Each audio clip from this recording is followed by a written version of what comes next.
So this is totally not like my 20th attempt at trying to record this video, and honestly at this point I've given up because it's like my first time on camera and I'm like really awkward and I'm like spacing out a lot and I keep doing weird things and saying weird things because I really don't know how to act. But I've decided now that we're just gonna take it slow, right? So, hi, my name is Ecstasy. No, it's not. My name is Dunmei, but for writing and music, I will be going by Ecstasy. And I wanted to start a series, and hopefully it stays as a series where I basically introduce and explain things that I've written, whether they are poems, songs, short stories, articles, blah blah blah. But the whole point is to introduce and explain and share my thoughts and also, hear from everyone regarding their opinions, their interpretations, constructive criticism on how I can improve, right? And also get like recommendations on like other writers or poets or just some poems that people think I would enjoy or that they particularly enjoy or they're currently reading right now. So please do comment down below all these things, right? And yeah, so the following video is going to be split into three sections primarily, right? And I'll start out by reading the entire poem once. So today's poem is called Apollo Sun. You can also find it on my Instagram. And after reading out the poem, I'll explain some background for it, and I'll do this for most videos where I'll start out by reading whatever I have to read, and either prior to or after completing it, I'll give like information regarding it, the context, the background, the necessary information to interpret it the way I intended to write it.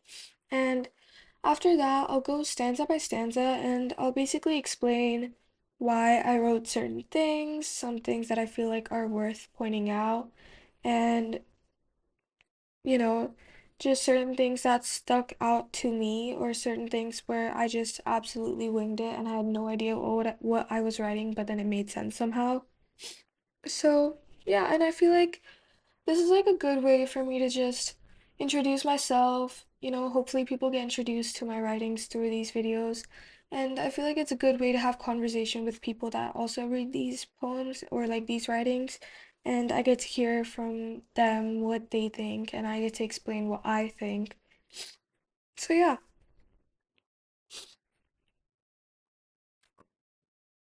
let's get started. Okay, so starting with the first part of the video, I'll be reading out the entire poem once for you guys. And I'll be honest, I really need to get better at this recording thing because I'm forgetting to breathe. Like, I don't know when to breathe, when not to breathe. So I just stopped breathing and now I'm out of breath. So if I ever take like an extra half second too long between certain things, it's because I'm trying to get air back into my lungs. So, yeah. Here goes nothing. Apollo's Son by Ecstasy. A healer he was, a peculiar kind, gently braided what was left of the hair which had pulled apart, and under it all he saw the mold, the rotting skin, yet he held me close. In the wind it blew the flames that adorned his head, had strings of gold, by the sun he was blessed. Day and night he sparred with death, I can bring her back, you must let her rest. Hums and coos, there was a tune between the two. When the nightingale sang them to sleep, frostful dreams began to flee. He chased her around through the snow. They twirled at night by ember stoves. Platonic was it, their chase for a rosy peck? His golden cage could embed her neck. Violent waves fell to a prudent red. Carnelians coddled the ombre sky. The new zeal of life had caught his sight. Yet that night came like a lily's bloom. The wind that howled, I'd mistake it for a tune. The springs of heaven, the rills of the sky, they broke inside his baby blue eyes. In the face of the moon, he couldn't face me this time. And then I felt it, his blade wedged between my ribs, as he shook with every twist, and his righteous hand in wish to plunge. I had no choice, I am his son. He stopped the heart that he had revived. A healer he was, peculiar kind. But he was damned, and her blood had to seep, slip into the ravines, never to poison, but to soothe and ease. Had he known she's the life he'll breathe, he would have left her stranded, only to break his knees. In his hands the gun would have spun, he'd burn his tongue. He would have died Apollo's son. Okay, yay. I got through that. Pretty impressive. Okay, so now I'll give a little context because I feel like this particular poem has a lot of context that needs to be given. Basically, originally the poem is inspired by three characters from the book I'm trying to write. It's gonna take forever to get completed, but I really liked some of the dynamics that I've imagined for certain characters. So we have a man, Apollo, and we have his son. We'll call him Z. And there's the implied love interest. I mean, they're not really the main couple or whatever, but there's V. And essentially, between um between Zach, I mean, okay, we'll call him Zach, whatever. Between Zach or Z and Apollo, their dynamic is very like he's a soldier, his father's like another personnel who's in a higher position. They have a very like tough love, but the love part is questionable. It's like a yes sir type situation. And, for him, it's like all his life he's just been trying to be this soldier, this perfect son, just someone that's gonna fit into his father's mold and, one day carry his legacy. And for V, she's kind of like, let's just say she ran away or she has been taken away for safety reasons, right?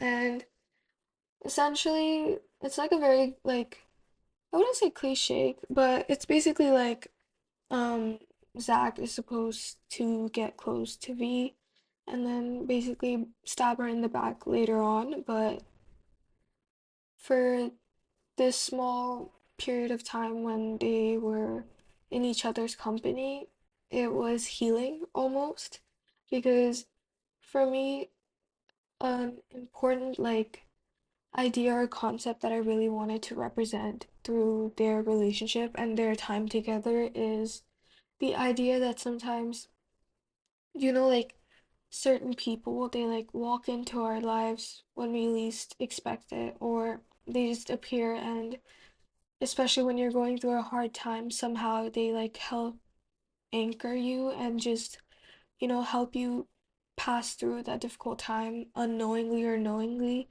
And I feel like that was something that was really important for me to highlight with their relationship. And I don't think I'll ever explicitly say that whatever happened between them was romantic because I feel like for the characters and the point of which in their lives they are right now, I don't think romance is really something that we're going for. But obviously, feelings work in interesting ways. So that's obviously like an idea that people can read into. But yeah, for them, that was like something I really wanted to write and what I plan on writing. And obviously, the betrayal or whatever happens in the end, everything comes to an end.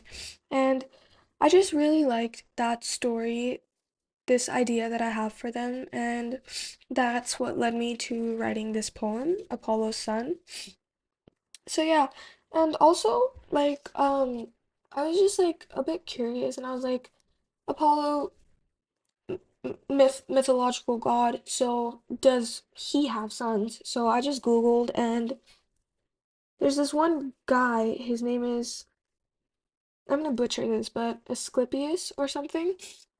And I read briefly about him. I don't know extensively or as much as I probably should for making these references.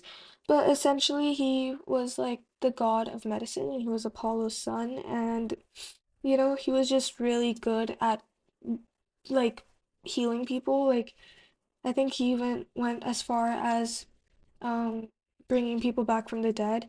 And I just thought that was like a really cool concept because like in her case, like she's in such like a horrible, point of her life, and then this person just like walks in and like suddenly like becomes this healer. And even for him, another thing was like, even though he was supposed to betray her, like in that moment where he was away from everyone, where his only duty was to like, get close to this person, make them vulnerable, like somehow like he became vulnerable as well. And I feel like he was able to like discover certain parts of himself, or like be in a space where he could try and understand and learn what it means to be him, and just not like his father's son or like the soldier in the army. It's like him as a person, who he is. So I just like that as well, like the entire healing thing, and I felt like it really fit with like my characters. So yeah, that's like the little background for Apollo's son. So if you want, you can like read it again, or listen to like the first half, or like the first part of the video where I read the poem, and you can like read it and be like, oh, oh, like I see it now, or but obviously I wanted to like save this for like after me reading the poem, because I feel like when people first come across the poem, they're not gonna know all this like, oh, she's thinking of writing a book and their characters, blah blah blah blah. So I just wanted to allow the viewer, or like whoever reads it, to like first have their own impression of it, and then listen to like my story behind it. So yeah, now we can move on to the longer part of the video where I basically read stanza by stanza and explain each stanza, right? Stanza 1 of Apollo's Son. A healer he was, a peculiar kind, gently braided what was left of the hair which I pulled apart, and under it all he saw the mold, the rotting skin, yet he held me close. So, one thing I really like in like songs that I've noticed is like I really like when there's like this sense of symmetry in what's being written, where like there's like a certain structure, like there's a certain rhyme scheme, or like especially like rhymes that are being followed in like the first verse of the song, or like the first chorus, and then the second part is like the same thing with like a different meaning and a different story, and it just feels very symmetrical because essentially it's like the words that they end it with, or whatever, like, or the structure, like how much, like how long the verse is, or how long the chorus is, like it's essentially the same. And I just really like that symmetrical feeling where it feels like the same thing mirrored. So with this poem, essentially I wanted to start with a healer he was, a peculiar kind, and I wanted to end it with that, because I felt like when I say a healer he was a peculiar kind, that's kind of like ambiguous. It's like a little ambiguous. You're like, okay, so this guy is like what, like a doctor or like whatever, he heals people, and he's just strange, he's not normal, he's like out of the ordinary, and like, you really don't understand what that means yet, or like, you have like your own like idea of it, and you'll read like the next part of the stanza, and it's like, oh, like this girl, like she's like basically like this person, like she's like rotting, or like she's like basically dead, she's falling apart. It's kind of giving zombie, like hair being pulled apart, and I'm just imagining like patches of like straight up skin, like without hair. And like I can imagine like her like being almost like not literally dead, but you can like imagine like pale, sick looking, and just like rotting away, bleeding, dry skin, all these things. And it's like this guy's like trying to pull her back together, which is like, through braiding. But then like braids are like, first of all, they're beautiful. Like I really like braids, and from that aspect, it's like he's trying to put together this person back to like a much more beautiful form, but it's also braids, like it's strong. So it's like he's really trying to like put her back together in terms of strength and beauty, and just like as a person. And he's like, by like doing braids, he's trying to like keep it like tight, and like, I'm like not understanding how to explain this that well, but like it was important for me to write braids, okay? And now stanza two. In the wind it blew, the flames that adorned his head had strings of gold, by the sun he was blessed. Day and night he sparred with death, I can bring her back, you must let her rest. The first part of it, honestly, it's just me saying he has beautiful blonde hair that looks like it has gold in it in the sun. Like, it's really just that. Like, there's nothing special about that. And day and night he sparred with death. I can bring her back. You must let her rest. That's like a little, like, tie into, like, the mythology aspect of, like, Apollo's son and how he was, like, able to, like, bring people back from the dead. Hums and coos, there was a tune between the two. When the nightingale sang them to sleep, frostful dreams began to flee. He chased her around through the snow, they twirled at night by ember stoves. Platonic was it, their chase for a rosy peck.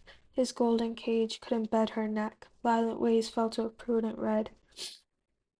Carnelians coddled the ombre sky. A new zeal of life had caught his sight. So basically, this is a part, it's like a transition. So in my head, like, I divided the poems like each stanza represents a phase of their relationship, right? The first stanza is like when they first meet and when he notices just how damaged she is or like how much she's hurting. The second stanza is like, like this internal like will or determination that he has to bring her back or like bring her to a state where she's strong again, where she's healed, where she feels better. And a little part of it in the top is like from her point of view of like like seeing him as a person and seeing like something special about him. Like it's like a bit of like admiration, right? And also like noticing or like being able to recognize his determination and trying to help her. The third stanza is just now like this point where there's this friendship, there's this like mutual admiration, respect for each other, and it's like supposed to be a bit playful and like them having fun, them healing like it, and it's also like a bit like sweet almost like them falling asleep, just those dark parts of them. Whether it's for him, it's like where he comes from, who he's expected to be, and for her, it's like her past or like the things that she's running from, like these nightmares, they're going away. And they're finding this warmth with each other, within each other's presence, and obviously the playful aspect of like chasing each other around, the rosy peck and whatnot. They twirled at night by ember stoves.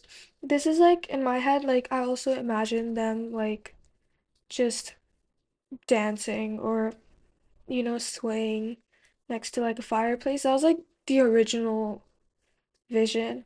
But like ember stoves, like stoves are also like objects or like things that are like kept safely. So like this warmth and stuff is also something that they're dancing around and growing warm in, and it's slowly like chipping off the ice and just bringing in better days. It's like spring after winter. His golden cage could embed her neck. This is like in reference to just how his like past, or no, like his character, like what is expected of him, what he intends to do, and like the people and the power that's responsible for essentially harming her later on. They really cannot actually tame her. And violent ways fell to a prudent red for him, like coming from such like a violent or like such an aggressive and intolerable society and environment. Now it's like a more careful and precarious type of red, type of love and warmth. Carnelians coddle the ombre sky. This is just me saying clouds. There's like very pretty clouds. It's just like in my head it's just a damn sunset. A new zeal of life had caught his sight. This is like in reference to like her finally like having that spirit, like that alive feeling and like him witnessing this new life in front of him and just the product of his healing, but also like for him as well, like it's just this new this new life like in front of him, like this new path that he's taken, and how like it has now like caught his attention, but also now like excites him and is like something he's looking forward to and like wants to be a part of. Stanza 4. Yet that night came like a lily's bloom, the wind that howled, I'd mistake it for a tune. The springs of heaven, the rose of the sky, the broke inside his baby blue eyes. In the face of the moon, he couldn't face me this time. This is like the part of the story where like essentially he like breaks it to her like I'm here to betray you, or like I was here to betray you, or like he ends up betraying her. I don't know. But this is just like that realization moment where, like you have such like good emotions and just like these good feelings about someone. And, obviously when you see them again, you're like so excited, but then, there's something that's just off and your intuition feels weird and you look at this person and then they're uncomfortable and, you think like, oh, is there something wrong? But you don't think too much of it. And then, you know, then they break it to you. And then I felt it, his blade wedged between my ribs, as he shook with every twist, in his righteous hand and wished to plunge. I had no choice, I am his son. This is basically talking about the betrayal, obviously. And, just I had no choice, I am his son, because end of the day, he gets back into reality and he has to like come to terms with the fact that, he is his father's son, he is a soldier, and, there's a duty to which he's loyal to whether he likes it or not. And, you know, he has to betray himself and he has to betray her and he has to just do the thing that he came to do. So he stopped the heart that he had revived. A healer he was, a peculiar kind. This is just like him hurting the person that he healed and he tried so hard to revive. And now when we read like a healer he was a peculiar kind, it has like a completely different meaning because in the start you're just like, oh, doctor, weirdo, whatever, he's just a bit strange. But now it's like a healer he was a peculiar kind because now we've gone through this journey of like his relationship with her and like just the way they healed each other and like they were there for each other, and now he's hurting the person he worked so hard towards helping. And like, in the start she was like basically dead, like she was rotting away, like inside she was basically like half gone, and now he's killing that same trust, the same person that he built up from that horrid state, and he's just putting her back in that like limbo of like being half dead half alive by like stabbing her in the back. So yeah, a healer who was a peculiar kind. So originally the poem was going to end here because I was like I said, symmetry, starting with the same two lines, ending with the same two lines. I felt like that's like really nice, like, it's like a whole full circle.